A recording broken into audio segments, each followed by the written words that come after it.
என்னுடைய உறவுகள் அப்படின்றப்ப நீங்க எல்லாருமே என் கூட இருக்கிறீங்க. இது வந்து என்னுடைய நாள் வந்து மறக்க முடியாத நாளா இருக்கும். 12/7/2026 வந்து என் வாழ்க்கையில மறக்க கல்யாணத்துல கூட இவ்வளவு சந்தோஷப்பட்டிருப்பேன் நானு நிச்சயமா கிடையாது. இவ்வளவு பேர் வந்திருக்கீங்க. ஆனா எனக்குள்ள நிறைய வருத்தங்கள் இருக்கு. என் உடன் பிறப்புகள் ஒருத்தர் கூட வரலையே. நீங்க எல்லாம் சொந்த பந்தம் இருக்கிறீங்கன்றது ரொம்ப சந்தோஷமா இருந்தது. இது எப்படி நடந்தது கூட எனக்கு தெரியாது. இது நடக்குமா, நான் கார் வாங்குவேன்னு கூட எனக்கு தெரியாது. ஏதோ சொன்னாங்களே அப்படின்றதுக்காக தான் இந்த வியாபாரத்தை எடுத்தேன். ஆனால் சொன்ன விஷயத்துல இருந்து வைராக்கியமா நம்ம எப்படியாச்சும் ஜெயிக்கணும், என்னுடைய சொந்த பந்தங்களுக்கு முன்னாடி நான் போய் கார்ல போய் நிக்கணும்ன்றது எனக்கு சின்ன வயசுல இருந்து ரொம்ப ஆசையா. எங்க ஃபேமிலியா வந்து வறுமையில இருக்கிறாங்கன்னு சொல்லிட்டு எல்லாத்தையுமே ஒதுக்கி ஒதுக்கி வச்சவங்க தான். ஆனா எனக்குள்ள ஒரு வைராக்கியம், எங்க அப்பாவோட பேர் எப்பவுமே நான் நிறுத்தி வைக்கணும். அவருடைய பேருக்கு நான் வந்து எந்த இடத்துல என் பொண்ணு அப்படின்ற அளவுக்கு நான் தலை நிமிர்ந்து நிற்க வைக்கணும். எங்கள் அப்பா ரொம்ப ஆசைப்பட்டேன். அது வந்து இன்னைக்கு நிறைவேறிக்குதுன்னா அது கடவுள் எனக்கு போட்ட பெரிய வாய்ப்பு. கடவுளுக்கு ரொம்ப தேங்க்ஸ் பண்ணிக்கிறேன். அந்த கடவுளாக வந்து இந்த வியாபாரம்னு எனக்கு என்னன்னே தெரியாது. ஆனால் உண்மையாலுமே சொல்லப்போனால் மணிகண்டன் சார்லாம் நான் இன்னும் என் வாழ்க்கையில் என்றைக்குமே சரி என் பிள்ளைங்க கூட மறக்க மாட்டாங்க. ஏன்னா எனக்கு காருன்றதே எனக்கு புது அனுபவம். எனக்கு ஏறுந்து கூட கிடையாது. ஆனால் காருன்றது ஏறுங்க, இப்படி பெல்ட்டை போடுங்க, இது ஒவ்வொரு விஷயமா இதை டோரை தரங்கன்னு ஒரு கிண்டல் கேலி கூட எனக்கு பண்ணது கிடையாது. நான் நல்லா வரணும்னா நாலேஜ் எடுத்துக்கணும், நீங்க பெரிய ஆளா வரணும்னு சொல்லிட்டு சின்ன சின்ன விஷயமா எனக்கு கார்ல நான் வாங்காத முன்னே காரை வாங்கி ஊரு ஃபுல்லா என்ன பண்ணாரு சுத்தி காட்டி, அப்ப நமக்குள்ள நமக்குன்னு ஒரு சொந்த கார் இருந்தா நல்லா இருக்குமே அப்படின்னு சொல்லிட்டு ரொம்ப ஆசைப்பட்டேன். என் குழந்தைங்க இது பிசினஸ் வரது முன்னாடியே சொல்லுவாங்க, அம்மா 4 பேர் போறோம், இடம் பத்தலம்மா, சீக்கிரமா கார் வாங்குமா, நீ அம்மா வீடு கட்ட கார் வாங்குமான்னாங்க. நிச்சயமா நான் கார் வாங்கடான்னு சொல்லிட்டு என் பிள்ளைங்களுடைய ஆசை கனவுகள் மட்டும்தான் இந்த இடத்துல நான் நிறைவேற்றுறேன். நான் கார்ல போகணும், நான் இது வரைக்கும் நான் ஆசைப்படல. என் குழந்தைங்க கார்ல ஏறி அவங்க வந்து நான் எப்படி கஷ்டத்துல வளர்ந்தேன், சைக்கிள் வாங்க கூட நிலைமை இல்லாத நிலைமையில இருந்தாலும் வளர்ந்த விதம். ஆனா என் குழந்தைங்க அந்த மாதிரி இருக்கக்கூடிய, என் குழந்தைங்க லக்ஸரி லைஃப் வாழணும்.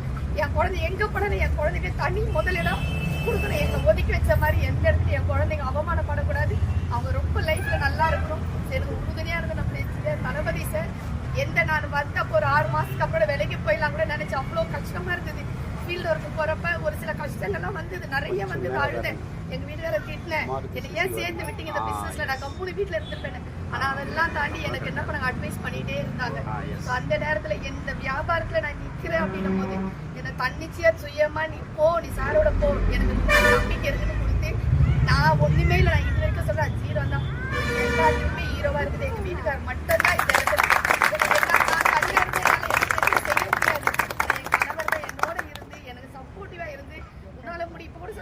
இதெல்லாம் வேணாங்க விடுங்க, நான் ரொம்ப ஆடம்பரத்துல ரொம்ப எதிர்பார்க்க மாட்டேன், நீ விடுங்க, இல்ல நீ இப்படிதான் இருக்கணும், நீ இப்படிதான் இருக்கு, இப்படி மாறணும், வேலை நீ இப்படியே இருக்காது, நீ லைஃப்ல மாறு, நிறைய விஷயம் உங்களுக்கு கடவுள் அதை நீ யூஸ் பண்ணிக்க எனக்கு சப்போர்ட்டிவா இருந்தாரு. நான் கார் வாங்கின 2024 வந்து ரொம்ப கஷ்டமா இருக்கு. விமல் சார் கிட்ட சொல்லுவேன், சார் ரொம்ப டயர்டா இருக்குது, ஏன்னா 2 ஆப்ரேஷன் பண்ணிருக்கிறேன், இந்த டிராவல்லாம் பண்றேன், முதுகுலாம் பயங்கரமா வலிக்குது, காலில் வலிக்குது சார், ஒன்றும் பண்ணாதீங்க, சீக்கிரமா கார் வாங்கிடுங்க.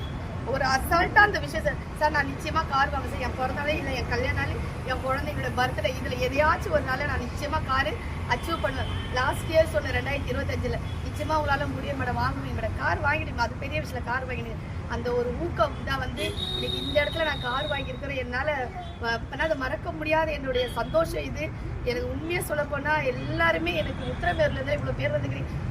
இந்த மக்களை யாருன்னு எனக்கு தெரியாது, என் சொந்தமா கூட வந்தோம் யாருமே தெரியாத நம்மளுக்கு வந்து டாக்ஸிஸ் வந்து ஒரு பெரிய ஃபேமிலியை கொடுத்துக்குது. காசு பணம்ன்றது அடுத்தது. ஆனா இந்த மாதிரி உறவுகள் நான் போனேன்னு என்னை கட்டி பிடிச்சிப்பாங்க. சரி இது யாரு எனக்கு கொடுப்பாங்க, உண்மை கிட்ட நான் போனேன், மேடம் வாங்க மேடம் வெல்கம் பண்ணி அப்படியே கட்டி அணைச்சு கொடுக்கக்கூடிய இந்த உண்மையான உறவு வந்து ஆக்சஸ்ல இருக்குது. இது நிறைய பேருக்கு உங்க எல்லாருக்கும் வரணும்.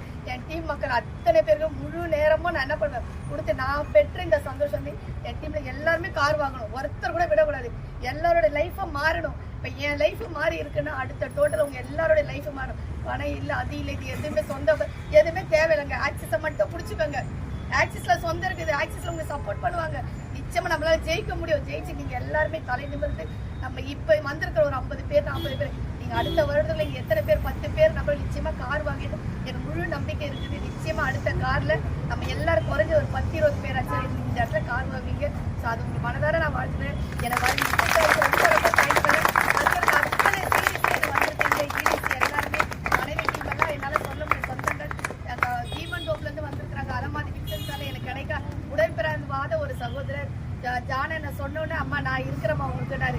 ஸோ அதில் தான் அவர்கிட்ட கார் ஏறும்போது எனக்கு ஆசீர்வாதம் பண்ணி, எனக்கு அப்பா இல்லை அம்மா இல்லை கூட பிறந்தவங்க கூட இல்லை, நீங்கள் வந்து எனக்கு பிளஸிங் பண்ணுங்கண்ணா அப்படின்னு. அதுதான் எனக்கு ரொம்ப மனசு கஷ்டமா.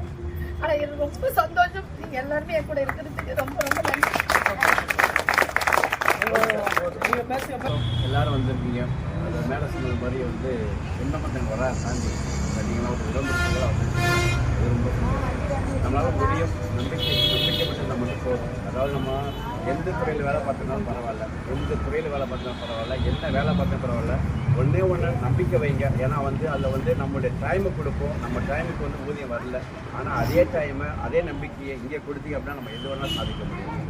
கண்டிப்பாக நாங்கள் இதை பண்ணுற போல் எல்லாரும் மேலே சொன்னதை போல் நம்ம எல்லாருமே என்ன பண்ணலாம், ஒவ்வொரு ஸ்டெப்பை முன்னுக்கு வந்துட்டே இருக்கலாம்.